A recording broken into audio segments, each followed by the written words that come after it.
This comment made me angry. To be honest, this comment made me angry. Okay, next book. Are you ready? One Dark Window. Okay, I recently reread One Dark Window and Two Twisted Crowns, and you already know that I love these books.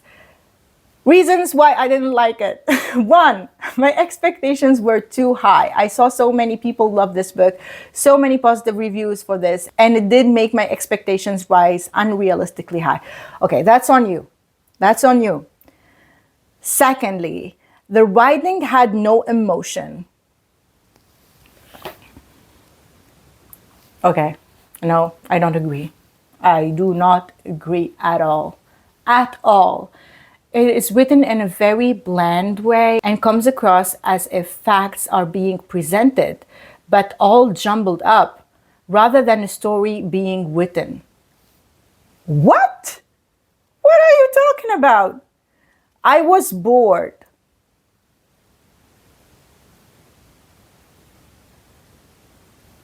I started to skimming again.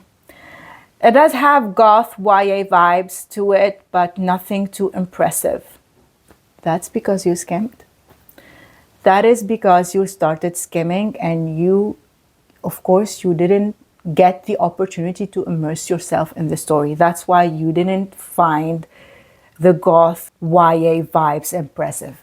It is impressive. It is. The vibes in that book are immaculate. Bored? What?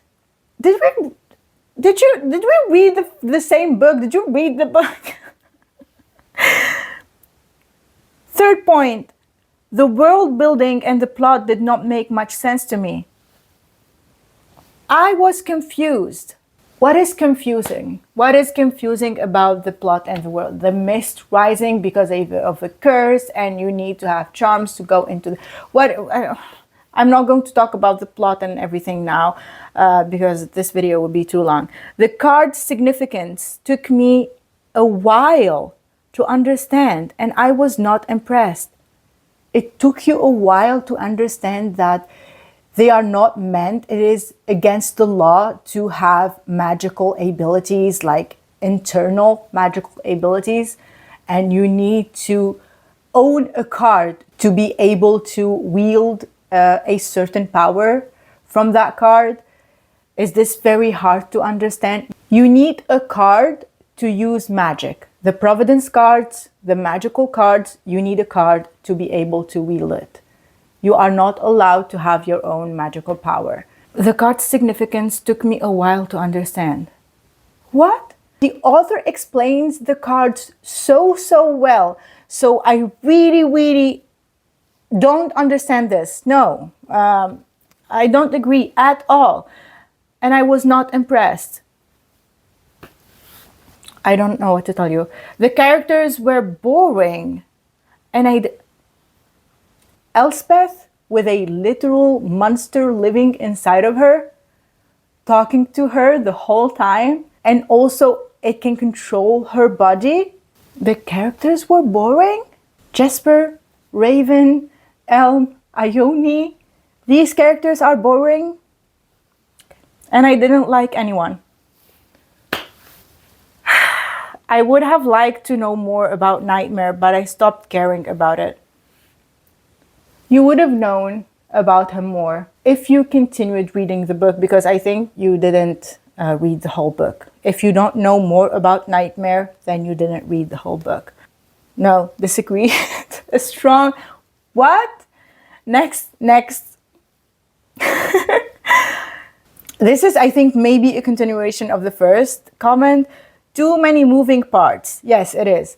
Too many moving parts, but they got rusted over from disuse, so they weren't really moving.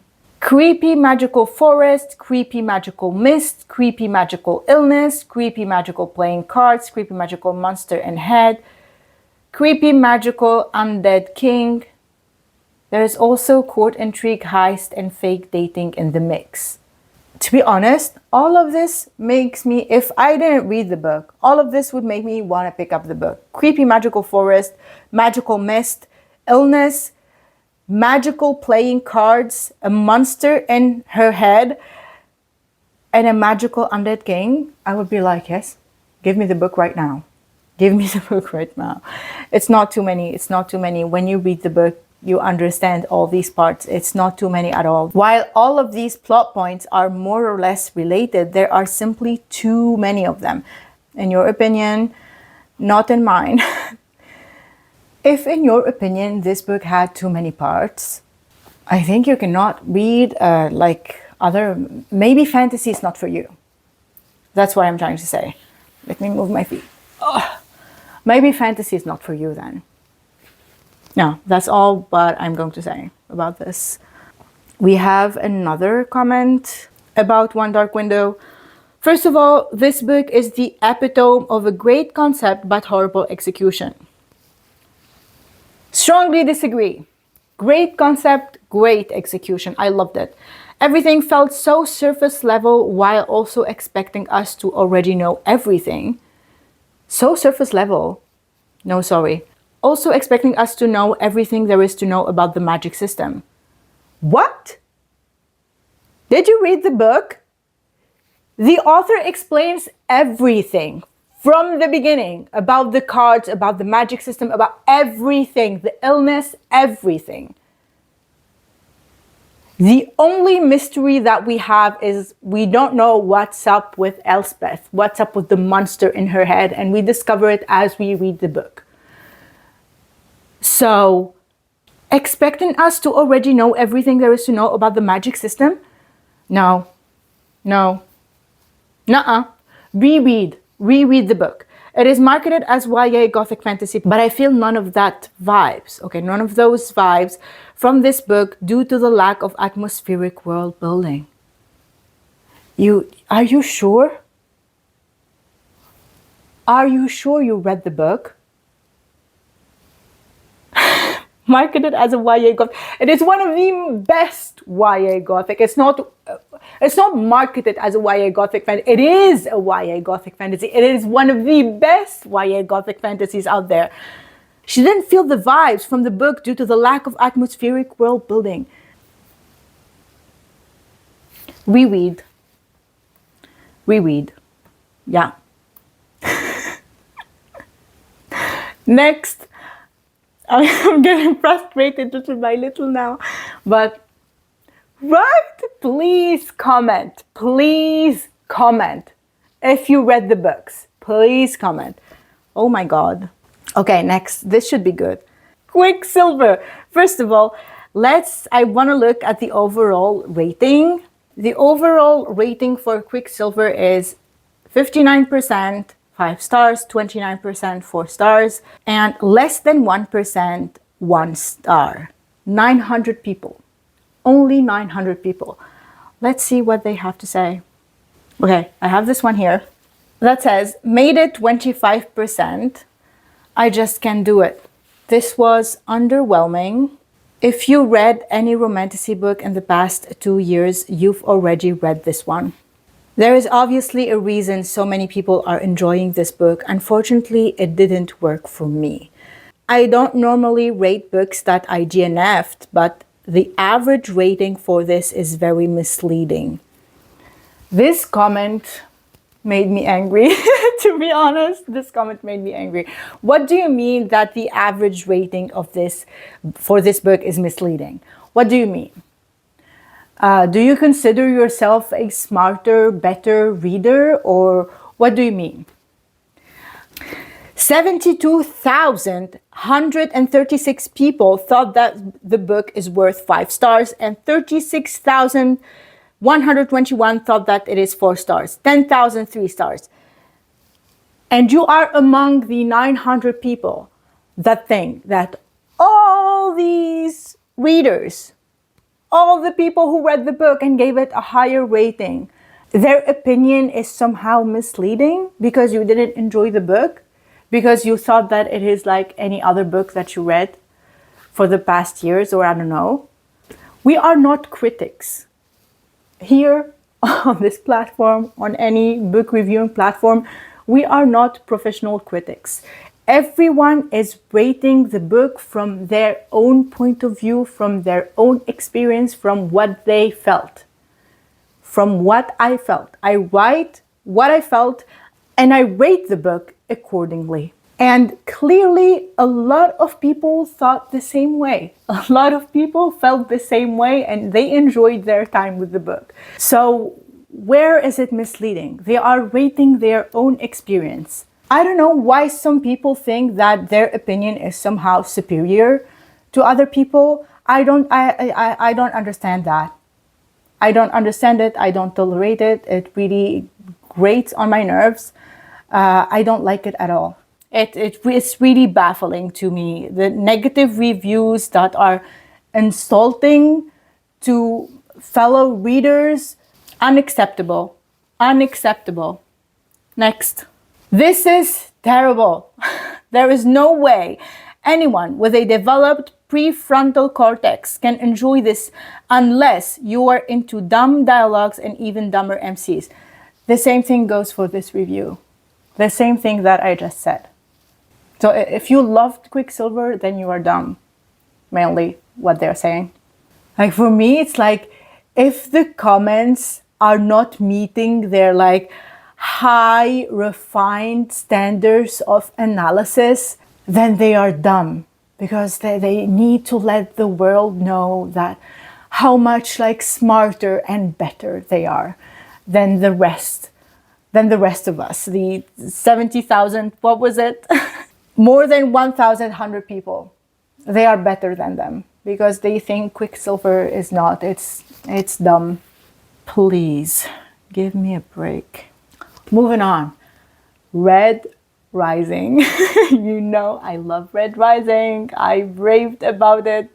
I love it. I love it with all my heart and soul. Those books are such like a whiplash, emotional roller coaster. I love them. So we are talking about the first book. So we have 49% 5 stars, 33% 4 stars, 12% 3 stars, and only 1% is 1 star. You know, for a book with such a high Goodreads rating and so many screaming fangirls, I honestly expected Red Rising to be better. I at least expected it to be good. Instead, I was almost sent to sleep by the tragically slow plot and the bland writing. It can be slow at times. I agree. But it's very gripping. Because you need to take time to digest what is happening and what is going on. Totally understand. I loved it. Bland writing, highly disagree. Those two things along with an unremarkable main character. Darrow is unremarkable? Who tried so hard to be remarkable, made for an awful reading experience. Darrow is unremarkable. The guy went through a Frankenstein experience. Literally. Literally got changed because he needed to go into the school for the golds only, and he's a red. So, what? He's a smart person. He's so smart and he's so determined to achieve his goal and his wife's goal, and like he believes in this cause. And you are telling me unremarkable? Another one, it started out well. I was interested up until Darrow actually got to the school. And then they started wars and battles. And while this sort of thing usually keeps me interested, it just made no sense to me whatsoever. How? They were separated into groups and they were competing to survive. Well, what? It was boring and felt contrived. As if these rich people would let their kids die at the hands of other rich people. It is how it is. It is how they are used to do it. That is how they choose the leaders and everything. It is in their system. So yes, and there were some cheating too. So we know that some people do not accept that. Boring? No. I didn't think it was boring at all. I loved every single bit of it. It was filled with action. filled with action, and you wouldn't guess. I couldn't guess what is going to happen next. Who's going to die? Who's going to survive? It was so good. I loved it. Another Red Rising. DNF at 7%. 7%, let's do some calculations. The book is 382 pages. So she DNF'd it around 26, 27 pages. And they wrote a review. I wouldn't do that. No, you didn't read enough to give it a 1 star. Sorry. Unless if I read something and something really like horrible or something that shouldn't even be published, you know, something that is so shocking that how is this book published? Unless it is that extreme. Thank you for the honesty, but you shouldn't write a comment. You shouldn't give it a star rating and write a review. Sorry. So look, Red Rising isn't for me right now. Clearly, my dystopia phase has passed and I'm not enjoying the writing style of this book. It reads like a try-hard take on the Hunger Games. Sorry to break it to you. If I'm being honest, it is better, in my opinion. Well, if you don't like gorier scenes, like more dark themes, you will not like it. But if you like more serious, darker themes, it is better. It has nothing to do with the Hunger Games. It has nothing to do with the Hunger Games. They are competing, yes. That's mainly the only comparison.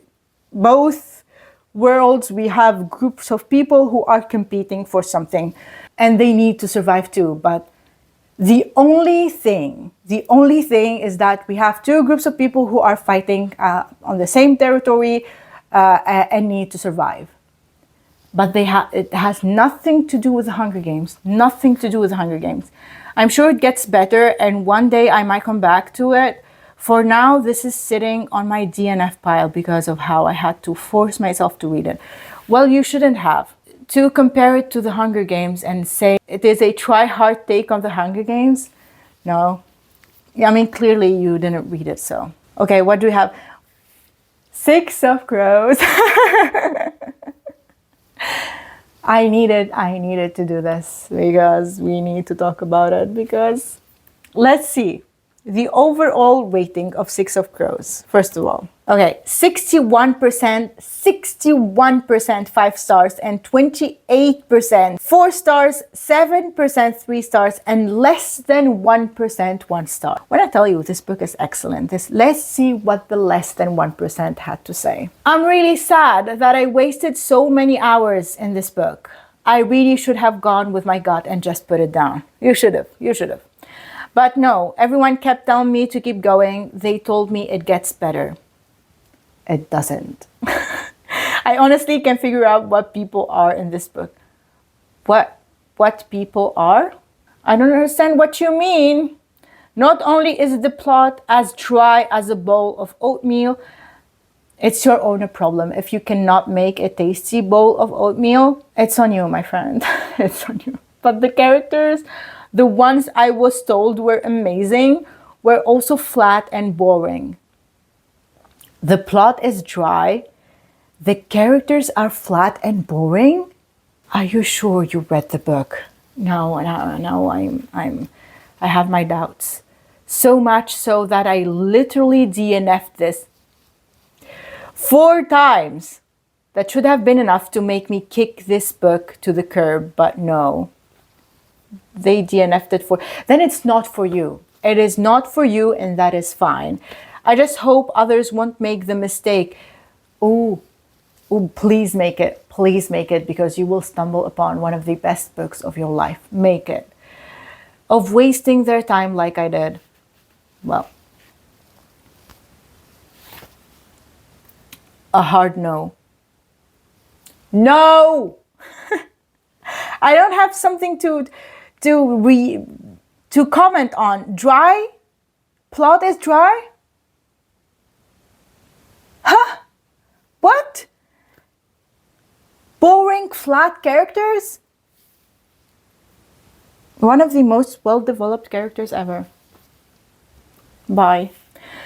The second, oh, I'm so excited about this. The second review, I stumbled upon the review of the, the book talker that I talked about in my book talk video drama. The first video that I commented on, where she said that the book had too many words and she was holding Six of Crows.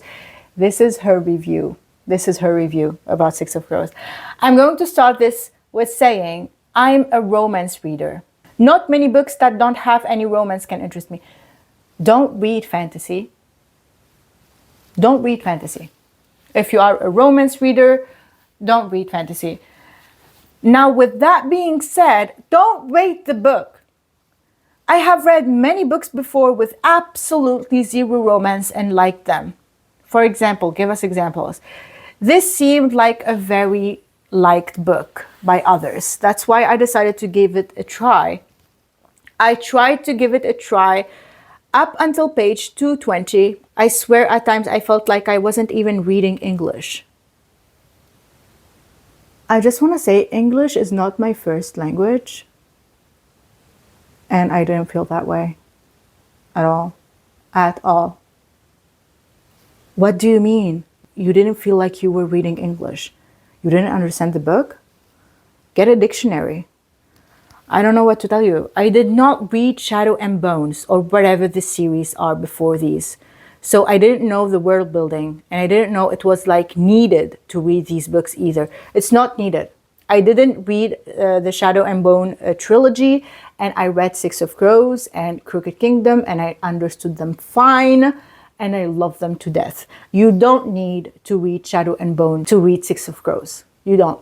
You will understand them without reading the first trilogy. The magic system, everything is explained. You get the Grisha, the different Grisha, the magic system at the beginning of the book. You know what each like Grisha power is and everything.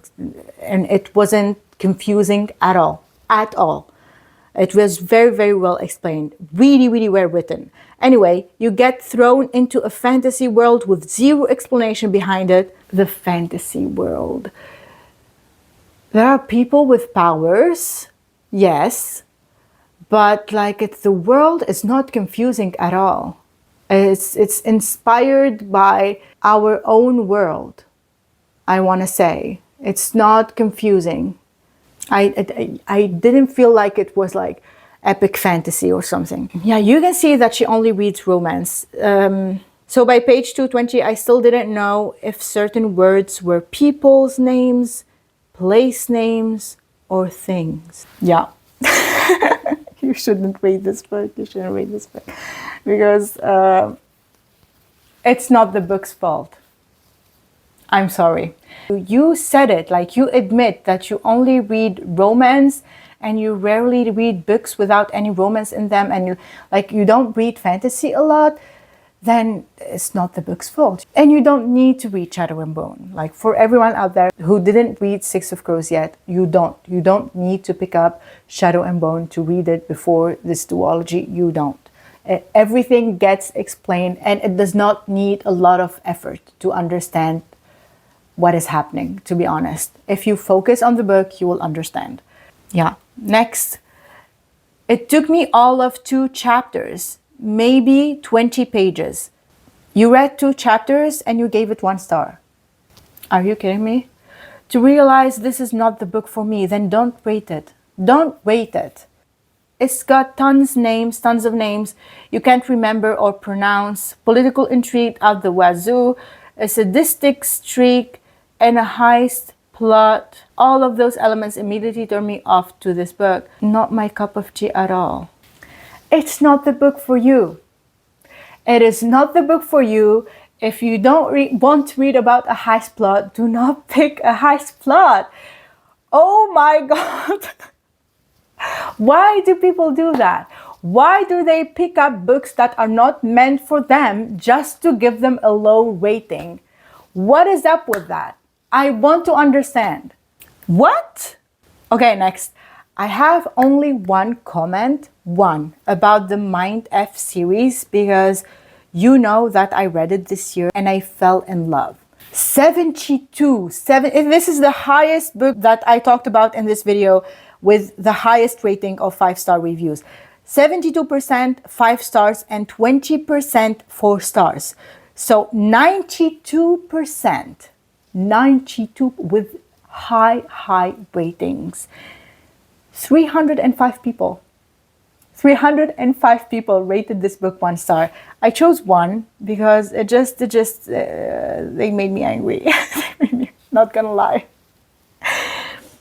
Yeah, this series was terrible. And I genuinely don't get why it is such a high rating. It got me questioning whether we read the same thing, because I wouldn't recommend this to anyone. I'm questioning also if you read the books. I'm also, it made me question if you read the books. The plot was terrible and no one acts rationally. It is so unbelievable, insanely corny, and also low-key misogynistic. We have a main female character, a badass main female character who is avenging what these horrible people had done to her. And okay, I'm not going to say anything. No, I don't want to spoil anything. It's a revenge plot. What? Misogynistic? It is our main female character who is doing all these things, who is avenging. This is, I cannot say some words I can't say in the video because of YouTube regulations, but what? This is making me question if you read the book or not, to be honest. It is one of the most mind-blowing plots that I read this year. It is so like emotional, and it is a lot of twists and turns, and it's so addictive. I loved it so much. And it talks about serious things. I mean, serious topics in this book. Heartbreaking. Honestly, heartbreaking. Corny, low-key, misogynistic. Oh, okay, bye. Next, we have some comments about When the Moon Hatched. I'm so excited about this because we read it and we loved it. So, I mean, me and a lot of you besties.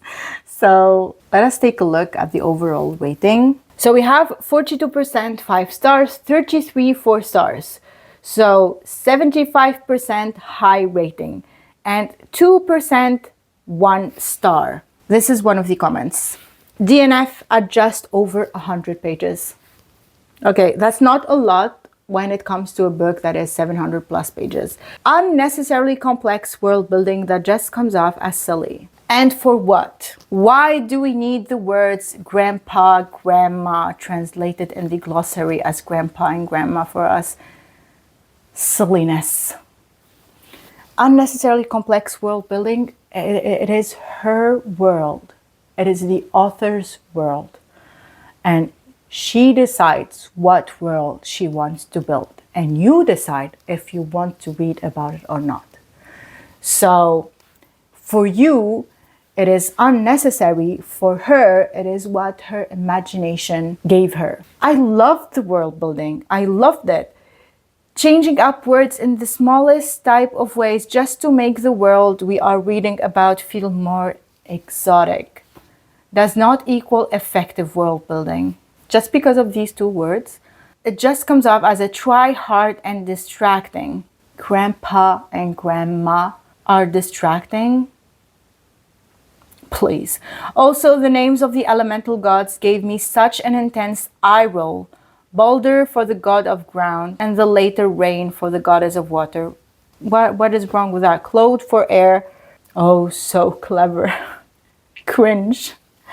I'm cringing right now. This comment is cringe. I'm sorry, I just couldn't get past the juvenile world building or writing style. There might be the seed of an interesting idea here, but it is buried in so much cheese. I can't wade through it. There is like the same thing with the other comment. There's a lot of resentment in this comment that I cannot get past. Like, next, if you like the taste of nothing, you're gonna love this book. This was one of the worst I've read in a while.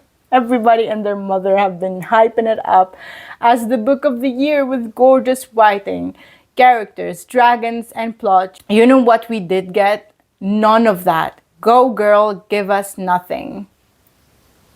Okay, this person did not read the book. What?